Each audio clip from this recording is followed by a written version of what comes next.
Mbak. Mungkin saya perkenalkan diri dulu ya. Saya ini latar belakangnya sebagai psikolog klinis, gitu ya, dan berprofesi juga sebagai pengajar atau dosen di Universitas Gunadarma.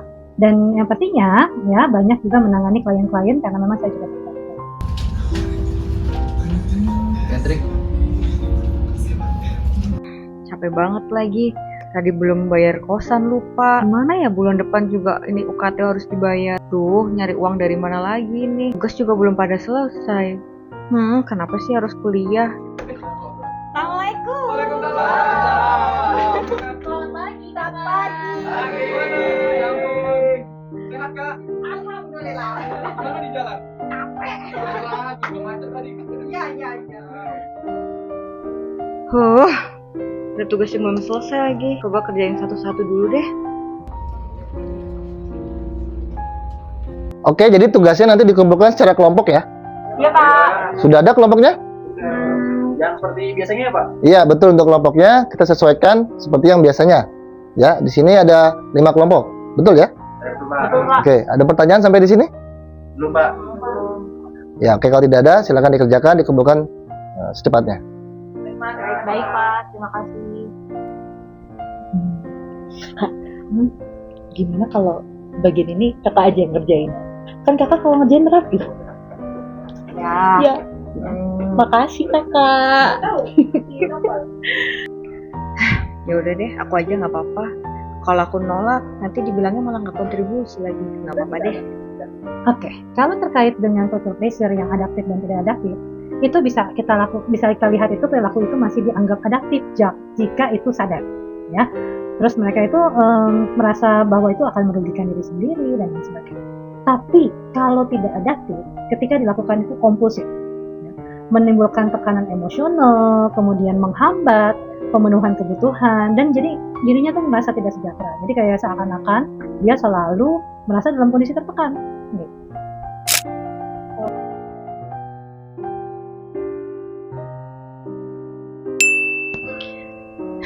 Ya udah deh, nggak apa-apa aku kerjain semua supaya nggak ada yang marah. Kalau tugas selesai, semuanya juga seneng kok. Orang yang people pleaser itu merujuk orang yang memang secara berlebihan dia pengen orang lain tuh happy, menyenangkan orang lain, dan seringkali permasalahannya itu adalah mengorbankan dirinya untuk kebutuhan, untuk kepentingan, perasaan orang lain, terutama mereka sendiri untuk memperoleh penerimaan. Bahkan mereka ini butuh persetujuan dan seringkali untuk menghindari suatu konflik, ya. Jadi mereka sangat berlebihan untuk hal tersebut.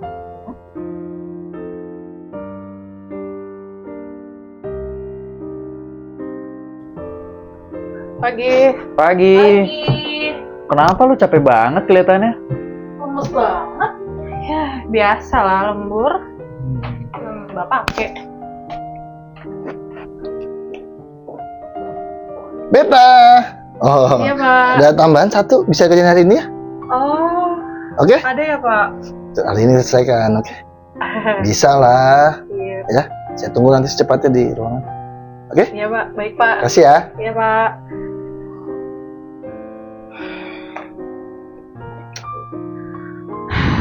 Kalau aku nolak, nanti dibilang gak profesional. Ya.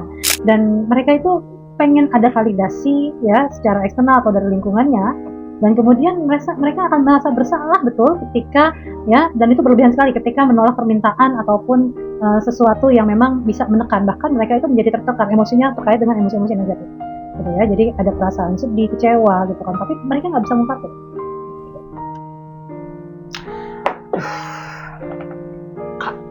Boleh minta tolong gak kak? Apaan? Ini laporan dari si bapak itu belum kelar nih, tapi gue udah panggil nyokap. Gimana dong? Emang mau ngapain sama nyokap? Ya biasa, ada acara keluarga. Urgent tapi nggak bisa aku tolak soalnya. Tapi belum kelar laporannya. Gue udah minta tolong kak, please. Ya udah. Iya, makasih ya kak. Nanti aku kirim ya. Iya. Kirim Aku aja. cabut duluan ya kak. Makasih kak. Iya, hati-hati Sorry ya. duluan ya kak. Dah.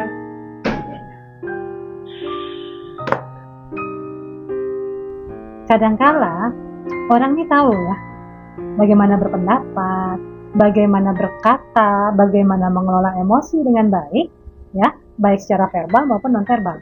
Nah, kalau misalnya keterampilan yang utamanya itu adalah bagaimana dulu, ya. Satu, dia sadar, dia tahu berpendapat seperti apa, situasionalnya kayak gimana, ya. Sehingga ketika dia itu dalam kondisi, wah, kayaknya saya ini sebagai people pleaser nih, ini sedang mungkin dimanfaatkan ataupun mungkin saya ini seperti banyak dibebankan. Nah, itu yang akhirnya membuat individu itu harus belajar mengungkapkan diri, sehingga pengungkapan diri itu adalah salah satu faktor penting selain bagaimana cara dia mengungkapkan secara bahasa dan pengelolaan emosi dengan baik. Selesai juga akhirnya.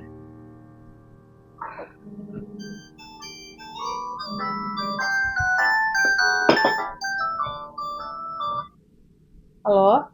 Halo Pak, Iya, kenapa? Kakak gimana yang tadi kita tolong gitu?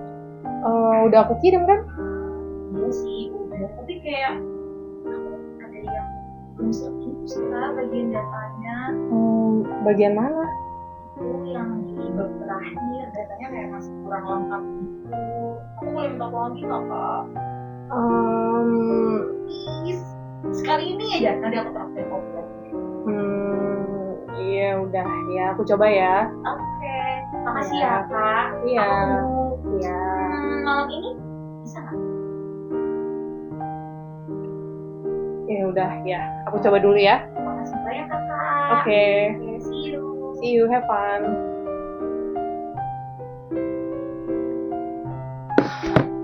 Belum selesai ternyata. Yang pertama ya, kalau dia dalam kondisi sebagai people pleaser, ini masalahnya punya nggak dia kesadaran, awareness-nya gimana gitu ya. Kalau dia nggak punya kesadaran atau awareness-nya dia kurang baik ini ya, kan akhirnya dia merasa nggak apa-apa kok menyenangkan orang lain tuh, it's okay gitu ya.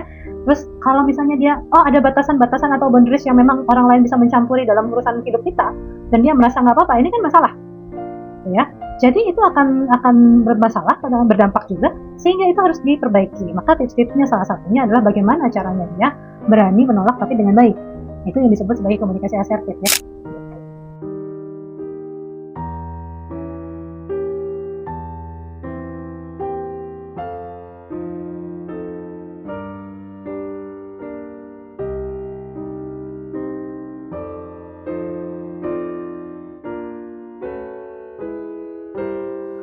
Duh, capek banget. Kerjaan banyak, kayak nggak kelar-kelar rasanya.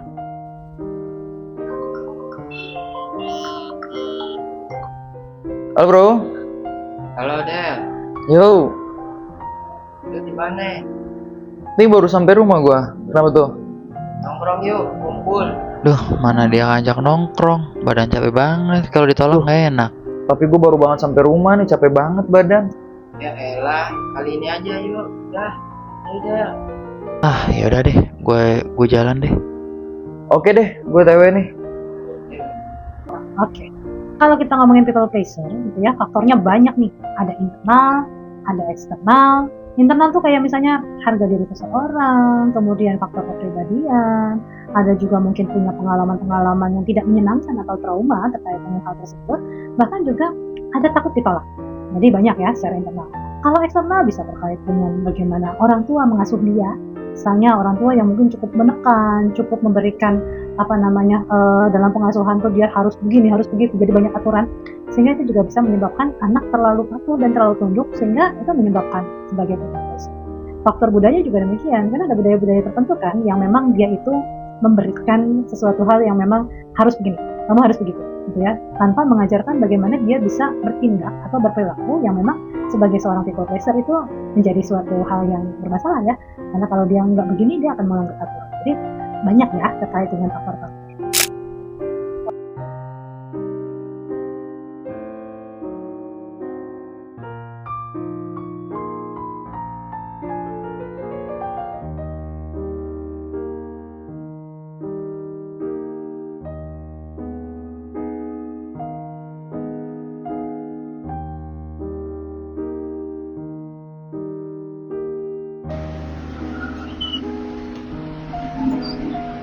Woi, udah dari tadi lo? Iya.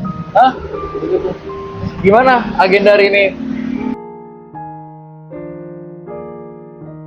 Aduh, badan di sini tapi pikiran di mana-mana.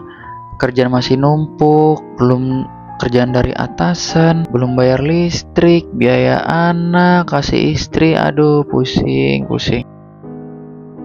Oke, dampaknya ya, kalau kita berbicara dampak, pastinya secara personal seorang people pleaser itu, gitu ya, akan memiliki hal yang signifikan sekali. Misalnya, ya, kalau dampaknya ini terkait dengan bisa jadi dia secara langsung ya karena tertekan terus jadi stres, ya, cemas, kemudian ada penurunan harga diri, merasa rendah diri, kebutuhan diri terkait dengan sampai mungkin masalah-masalah secara emosional, ya.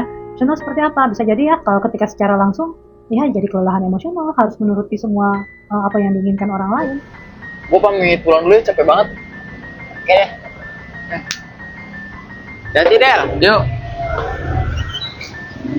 Kalau individu people pleaser umumnya itu menunjukkan kesulitan ngomong enggak atau ngomong tidak, gitu ya. Kenapa sih? Susah banget sih ngomong enggak. Karena ketika mereka sudah tahu, sudah belajar, sudah sadar, tapi ketika di dalam lingkungan mendapatkan penolakan, ya, terus merasa bersalah. Jadi kadang-kadang gini, saya sudah asertif, terus terakhirnya ketika dia sudah berbicara dengan orang lain tersebut, aduh kayaknya saya nggak benar deh, kayaknya saya salah deh, kayaknya dengan tindakan seperti itu orang lain tersinggung deh, gitu ya. Nanti saya akan mengganggu hubungan saya dengan dia deh. Akhirnya perilaku asertif itu tidak berhasil dia terapkan, ya, karena ada perasaan-perasaan yang seperti itu tidak dilakukan. Tugas kita gimana kemarin? Ya, tugas kita gimana jadinya? Duduk sini dulu yuk. Oke.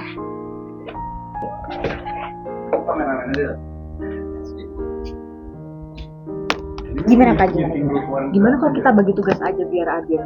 Jadi kayak misalnya aku ambil bagian ini, nah kamu bagian ini, gitu. Gimana menurut kamu?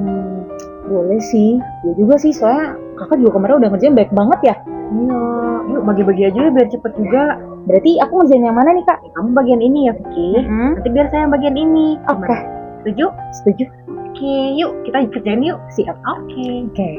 Kalau komunikasi asertif ini kan menyampaikan perasaan ya, butuh secara jujur, tegas, gitu ya, menghargai diri sendiri, ya, ataupun orang lain, tapi ya tanpa bersikap dia nggak pasif dan juga nggak agresif. Dan yang pasti sih dalam hal ini ya, sebagai individu yang people pleaser, dia kan tadinya harus bisa meminta bantuan secara profesional dulu gitu ya. Nah, kita sebagai profesional di sini bertindak untuk membantu pelatihan atau melatih dia skill mengenai komunikasi asertif. Suara.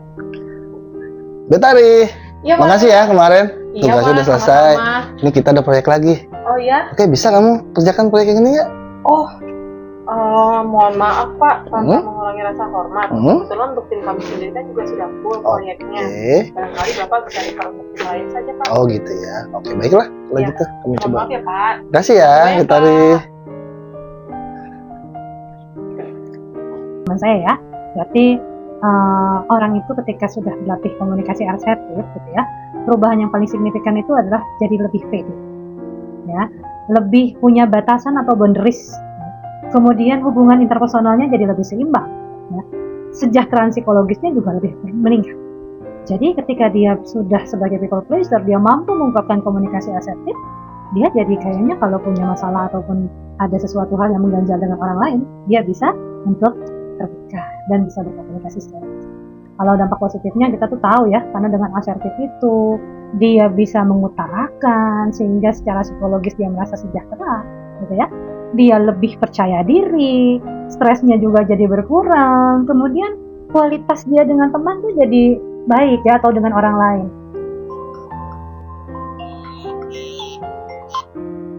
Halo bro, Halo Del. yuk gimana? Nongkrong yuk. Gue baru banget sampai rumah lagi nih, badan capek banget tadi, kerjaan di kantor banyak. Mungkin next time ya, gue kayaknya butuh istirahat nih.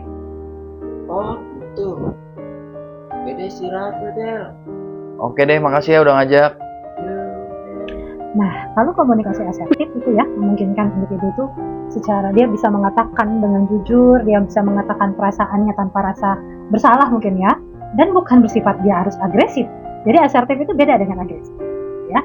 Jadi kalau misalnya ditanya bagaimana pelatihannya, yang pasti individu itu akan kita latih berbicara, ya, dengan kemampuan-kemampuan yang memang artinya dia bisa mengutarakan yang dia rasakan kepada orang lain, ya, dengan baik. Ya, pelatihannya seperti apa ya, pastinya kita harus mengajarkan regulasi bagaimana cara berkomunikasi.